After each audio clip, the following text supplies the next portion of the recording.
Welcome to Insights as a Service, the podcast that helps MSPs get ahead. This week, it's Nick and I having a chat. Hello, Nick. Welcome back. Hello. Thank you. It's good to be back. What'd you do? Good holiday. Where'd you go? I went to Craigie Range in the Hawke's Bay of New Zealand. Did a couple of wine tastings. For those that know me, I like my wine. So that was fantastic. Did 3 days there. Quick trip to mum and dad's on the way. Say hi.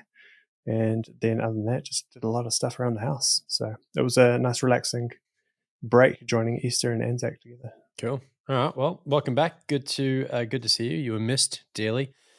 All right. Let's talk, as we do in these episodes, where you and I get together about what's going on in the market, what MSPs are experiencing, what they're talking about, at least as far as we know. One thing that hasn't changed since you went away on leave and since we took a break for Easter is that hardware is still in short supply, and it's not getting easier to get routers or anything that basically has a chip in it. Are you seeing any light at the end of the tunnel at all? No light. We've just completed our advisory board round as well. So the situation is dire for everyone, regardless of manufacturer or preferred supplier. So I don't see any light at the end of the tunnel, but I do think that we will, maybe, total conjecture, I'd say it'll be 6 months before we see any kind of progress towards resuming supply chain. Yeah, that's interesting though, because I think 6 months ago we were told that we were going to get certain products that would become available, and 6 months on, it's another 6 months. Yeah, so who knows? I did see though this morning, I think last time we recorded one of these, I was talking about maybe Shenzhen or some province or city in China. It might have been Shanghai, but now today it's Beijing that's gone into lockdown. I think with tens of millions of people involved. Yeah, still playing that old school lockdown strategy. Don't know if it's going to be good for them in the long run. No, well, I just think GDP. Whatever the impact was on the production of goods over there, it's going to be worse now. Yeah, I think America's ramping up their supply, so America may be able to save the world. What's actually made in America nowadays, though? Not a lot, but I think they're trying to bring some chip facilities online. Is what I heard. So I haven't researched that much further than that. But well, that's what we're about. We're about coming on here and just throwing out conjecture, just baseless rumors. That's what we're about. So to that end, we can park that conversation because we've clearly tapped out what little knowledge we have. But something I want to talk about this week is the how you frame a discount when you're looking to win business, how you adjust pricing without looking like you're just running with artificially high margins, making sure that you're consistent, that you're not going to piss off some clients while benefiting others. Really just kind of fleshing that bit out, because it was clear to me when I was at a networking event recently, talking to some people, how many different views there are on the right way to frame it and how much to regulate the ability of salespeople to discount pricing. So I think the first thing I talk about is just clear guidelines, right? Like when you've got a sales team, you've got a price book, presumably, how and when it's okay to discount. It's totally down to your, I think, end customer. And if that is a retail customer, if you're in the B2C space, you probably don't discount too much, or you might have just big sales. The May Madness, call it that, whatever, 50% off, and anything that gets bought in May, go for gold. But if you're in that B2B space, which most of our audience is, that's not going to be the case. And we're going to see, every now and then someone who just expects that, the rock bottom price is the rock bottom price across all suppliers, and they should all bend over and just give them that price without, really seeing the additional value that's been driven by that supplier. So I think, there's whether or not you should discount, I guess, is actually the first question. And presumably you've got a price book, you've got rates that are a fair reflection of the value you offer your clients. And the next one is you have obviously got a set of goods and services that hold value for a particular subset of the market. So when you're having a conversation around price, are you actually talking to a person that's a good, or an entity, or a person within an entity that's a good fit for your business? And then second, if you discount the price, is that being done because you don't actually hold value in the way you thought you did?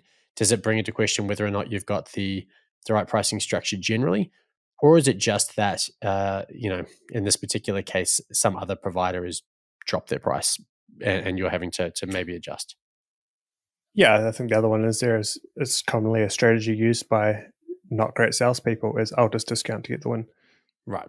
See, It's driven by their KPIs. so, and that's totally true. And that's where I think, revenue is a terrible metric to base success on as a salesperson. You want GP, right? But I think when it comes to how you frame a discount, if you're going to do it, like I think context is super important.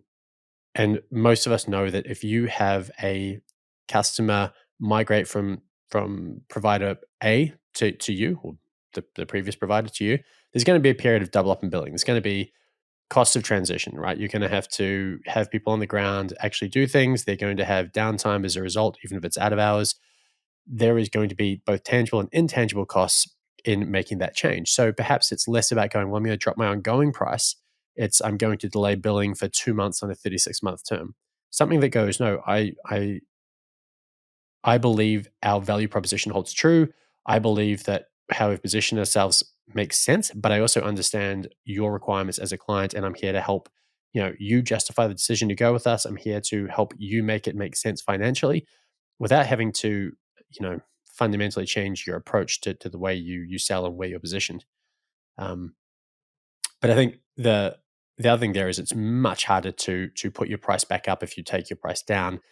Delaying billing, which essentially results in a saving, is just a much easier way to not walk backwards on your whole pricing strategy. Yeah, and there's other elements you can do around that as well. So you could perhaps delay the start of the contractual term. So you don't start it until all the sites are over. There's a bit of an incentive there for your partner to work quickly to get that away if they want to have everything align up with other things. Or you could potentially look to wrap in some more value. So, we'll delay it, but we'll delay it on the preference that we can do some element of the project management. We can be quite involved in that rollout because you don't want to delay billing and then have the customer drag it out forever. That's true. Yeah, I guess the other part of this puzzle is context. If you have a couple of customers, or even more likely scenario actually, is you work with a person inside company A, they move companies and start working at company B. Company B has your services already and they're getting charged significantly less than the person in the previous business. They're going to find out that your pricing isn't consistent and they're going to be wondering on what basis was that decision made. So whatever your discount strategy is, make sure that you can hand on heart, tell people what it's based on, whether that's volume, term, um, items per sale. Yeah, there's a range of ways of cutting and dicing, but it can't just be because some BDM somewhere has gone, I really need the sale, 30% off. It can't run that way. Oh, and this ties into a section later on, but when you've got a bunch of odds and sods of discounts applied across your services, across your customers, when you're trying to do some kind of account review later on, you're going, why are we giving this one for $80 and the same things at $250? It leads to some really tough questions and creates a bit of doubt sometimes with those customers as are you ripping them off? But that's just so, perhaps a change in pricing strategy, change in discount, different account managers, different BDMs working over that lifetime of the client. Yeah, it makes a lot of work for yourself if you don't have just hard rule sets to work across. There's also the concept, I guess, if you can't be as forthright with your pricing publicly on socials, on your website, if you haven't got that consistency to start with, because people will see that and they'll either go, why am I getting ripped off? Or, man, I'm doing really well flying under the radar there, but it doesn't seem like a great deal. Like if you're trying to create a call to action of, XYZ price for the month of May or June or whatever, people are like, that's not appealing. I'm already getting less than that. Or conversely, why am I getting absolutely smashed at, 1.5 times that price? So yeah, you're absolutely right. You need that from an internal perspective, that consistency to make marketing and sales decisions and training and onboarding and account management simpler. So, yeah, it's just been really interesting to me lately to understand the range of approaches, I guess the inconsistency across the market as to how people approach the concept of discounting. Yeah. There's other ways. It doesn't have to be a direct price discount. You could have some pure profit service or high profit service that you can discount that instead of the actual product that you're trying to sell. So do think outside the box. Yeah. That's true, actually. Additional discounts on a secondary service.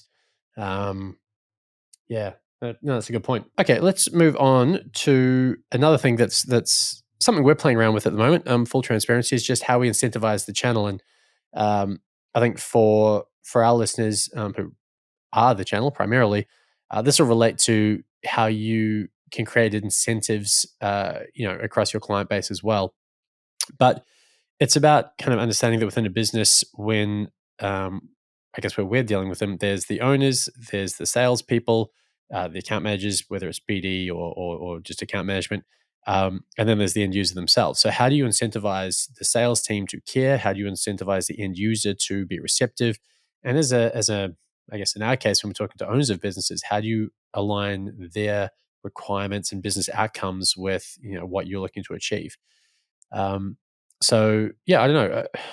For me, I guess the learning has been that you can incentivize a business owner. You can make all the sense in the world to the business owner, but when they get to a certain size and they've got a sales team of 5 to 10 people, those individuals maybe don't.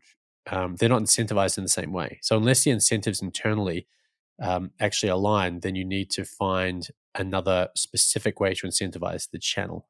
Have you? Sorry, the channel, the sales team. Have you seen that done well through companies like I'm thinking like Ingram, Decker, any of those sort of distributor models when they're trying to get the MSPs to be excited about selling a particular type of service?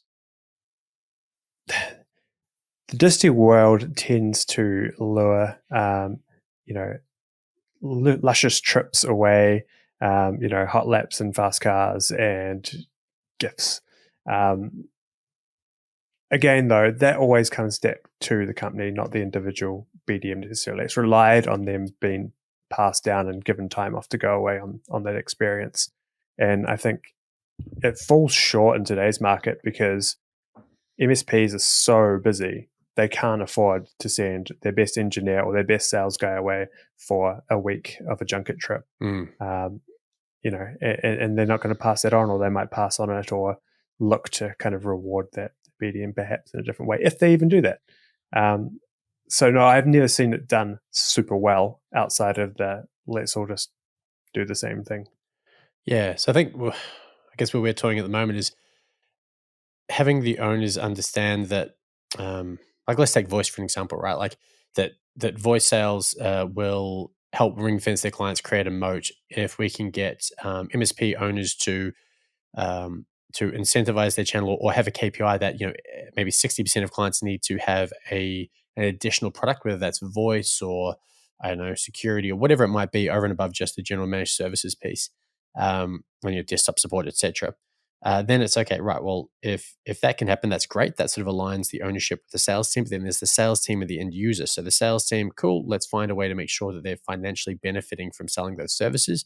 And if the margin doesn't exist, to the same extent that the primary services that they're typically focusing on do, then how do we actually basically get them more cash? How do we make that worthwhile and take the ownership for delivering that off the owner of the MSP? And then I guess the last piece is the end user, right? So you've got to go, right, well, the sales team are incentivized, the business owners incentivized. Why should the end user give a shit? And really there it's going, okay, how do we create financial incentives, value incentives to drive a decision or to put them in a frame of mind where a purchasing decision is likely. So that's kind of what we're dealing with at the moment, just thinking through internally and trying to come up with a good process. But for me, it's very similar model for the disties out there who are trying to think about how they get these MSPs to focus on what they want them to focus on. Yeah, yeah, and I think the other thing around that though is, particularly with us in channel, is that there's not necessarily a direct correlation between someone getting sales remuneration for selling that product because it's not a directly billed product. So when they go, what products am I going to sell to my customer? What ones are going to make me the most money as a salesperson? The ones that don't give them any money are going to be the ones that sit right down the bottom, regardless of what their company strategy is around selling product. Yeah, it's true. Yeah. Okay. And I guess it sort of ties into at the moment thinking about themes for this financial year or even this calendar year, because I don't think it's going to change too much between June and December. But efficiency, essentially doing more with what you've got. So MSPs are sort of by their very nature need to scale through people to a certain extent, but it's about going what processes can we do differently and smarter to drive efficiencies. What can we do to get more from previous investments? Because what we know is the cost of skilled quality staff is going up. The cost of the goods that we're selling, the hardware particularly, if that's something that you move a bit of, but presumably with the way inflation's going, services as well, is only going up. So if you're not putting your price up, your margins are certainly under stress. So across the board, you've got increased costs, both below the line and above the line. So what can you do to automate processes, get less hands on keyboards, and I guess that's where it ties back into that sales strategy. How do you get, your sales team to achieve more without just throwing more people at the problem? Because ultimately, to make the same amount of profit, you're going to have to sell more services at reduced margin, potentially. I think the age-old one for that has been, let's just hire more sales support, right? Let's get lower cost, not low cost, labor to do the things that detracts from our BDM having a really meaningful conversation, or an account manager being really involved with that customer. And if you actually go around and even just go talk to those sales support staff and go, what is the most inefficient thing you've done this week? What was that one thing? If you could change something this week that took up too much time, what would it be? And that's a good starting point for freeing up that person to then focus on doing other things, either more sales, other areas of the business they could help in, projects, service delivery, things like that. Totally. Yeah, we use Lattice, don't we? And we changed up some of the questions recently to start asking those questions rather than just, what do you focus on this week? What do you got planned for next week? That kind of generic stuff. It's like, what's one thing you learned this week? What is something you're doing next week that will have a focus on efficiency within the business? And the question, obviously, you're going out there and asking your team. But yeah, I think it's super important because it's certainly not going to get any easier. I don't think over the next 6 months. Not that I want to sound like too much of a bummer, but yeah, it's going to take a little while to turn the ship. I think in terms of hardware availability and costs going down, and the current sort of inflationary pressures aren't going to disappear overnight. No, I think that, and just going back on pricing there, we've had a few discussions with people around your price points. Should they go up? Should they go down? Should they stay the same? No one's ever said down because, well, let's be honest, it's business. Yeah. But where you're having conversations around, we have to put up our prices. Most business owners get that. They see it. They know there's supply chain issues. They know there's inflation. They know your costs have gone up. A lot of them would rather see, you increase your prices and maintain investment in your network. If quality is your offering, maintain that investment in your infrastructure or whatever, training and people and culture, than to sweat those margins, or at least, and as a long-term goal, that's what they prefer. Yeah. So thinking too, in terms of efficiency and sales team efficiency, the concept of territories comes up when you scale as well, and just removing any double touch points, like where you're going, oh, we approach the same entity. So I guess to better clarify that, when you've got, whether it's your existing sales team just looking to do things more efficiently, or you're looking to scale your sales team to grow business, which full credit to you if you're doing that at the moment. It's a potentially strong play, but yeah, potentially difficult time to grow exponentially. But who knows? Anyway, you do you. But the key thing is when you have a total addressable market, you need to understand how big that market is, understand how it's segmented, and then go, right, well, how do I make sure that we're not essentially throwing the same pitch at the same person via multiple streams? And also, if it hasn't landed, you can't keep bombarding them with the same message from person A, person B, person C. It makes you look like you don't know your shit. It also means that you're essentially just wasting time that could be spent somewhere else. I guess the question I've got though is just when it comes down to territories, the best way to split them. I guess you've got market segment, you've got physical location. It's a problem we're sort of starting to look at now as well. And it's just, it's equitable as well. It has to be equitable. You've got someone already in the market, they're having a bit of free range. How do you sort of how do you deal with that perceived loss of range? Yeah, and there's going to be a lot of relationships that people have been working on, some that take years to build. And then if you go and rip that territory out from underneath them, you're going to end up with a disgruntled salesperson as part of your team there. But at the end of the day, it does have to come back to, it's not about the individual person, it's about the company as a whole. And how do we, move it more efficiently as a cohesive unit, and if that means you have to take a little bit away and give a little bit over here, then that's something you just have to look at. What's your view of segmenting size, or like sales focused by customer size? Oh, that's an interesting one. Those smaller ones are great to be dealt with by perhaps junior reps or even sales support if you've got a real transactional type of market base. There's always that element of, what if it's is it a big brand but super low volume, but you want to treat them like the best customer in the world?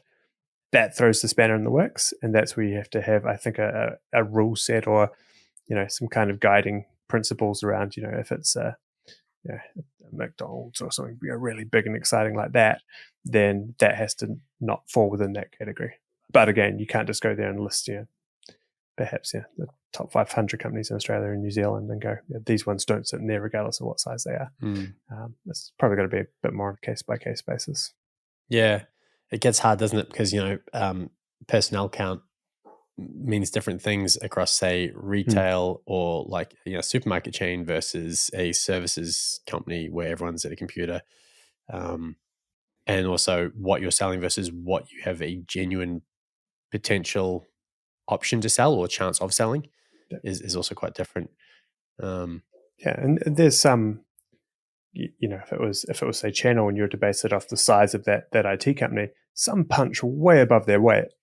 And if you were to do that off, they've got 2 staff, they need to sit in this category here. Well, you might be missing out on a lot of business because you've given them a junior resource, and that person can't, fully extract the value out of that you bring as a provider, and that they bring as an IT company, and help them merge that together to give you some really exciting wins. All right, so basically, no, just no. Don't do that. I'm going to say no on that one. I think it's a terrible idea. Okay, based off that reasoning. I was only asking. Anyway, whatever. Yeah. Cool. All right. What else should we talk about? What else is going there? Lost leaders, or perhaps teasers. That's another one. The old, I'll give away a service at cost. It ties back to discounting. Is it perhaps easier to give away 1 or 2 services at cost, adjusted for inflation, perhaps going forward, than to give a loss leader? Or do you have a basic product out there that can lure people in, and you're prepared to lose money on that because it's going to get offset and they can't really leverage it out of there? A bit of akin to the freemium model, but for services, perhaps. Yeah, possibly. I guess you just, I guess, how much would that potentially scale to a point where you're supporting relatively high volumes of a service that provides nothing? Like if it's only available to people who buy X amount of something else, okay, but that can be quite hard to police. And just thinking about how it probably totally depends on the overhead of supporting, the ongoing product. Yeah, the product or service. So, but potentially, I mean, it's a pretty standard play, right? Like it's probably from a hardware perspective, I'd imagine it's harder than ever at the moment to actually A, source and B, justify the cost. But yeah, have you seen it done well somewhere? I think we've done well at cost basis for some things. But what have we done? What have we done at cost? What am I forgetting? Well, we do channel partners. Our channel partners get an at cost service for free. They do too. Yeah, right. Test us out, make sure they're happy, go through the support, experience the Lightwire vision and processes before they can go hand on heart to say, fuck, I just kicked my camera. So that's what they're saying when they put their hand on their heart. You can say hand on heart. Fuck, I just kicked my camera. Oh, it's brilliant. Well, they're probably not going to say that, so I'm going to fix that up and then we'll double back. No, that's cool. I'll keep it. I think, but that's a good example actually. Like when I was thinking it was more like if I sell X, you get Y, but really it's how do you add value and take away risk by offering something that doesn't need to scale into the tens of thousands, but really, if it works well and as advertised, it's going to tick a lot of boxes. Plus, ongoing, if it's the office connection in our case, then adds a lot of value. It's a gig plus service, whatever, doing its thing. Yep.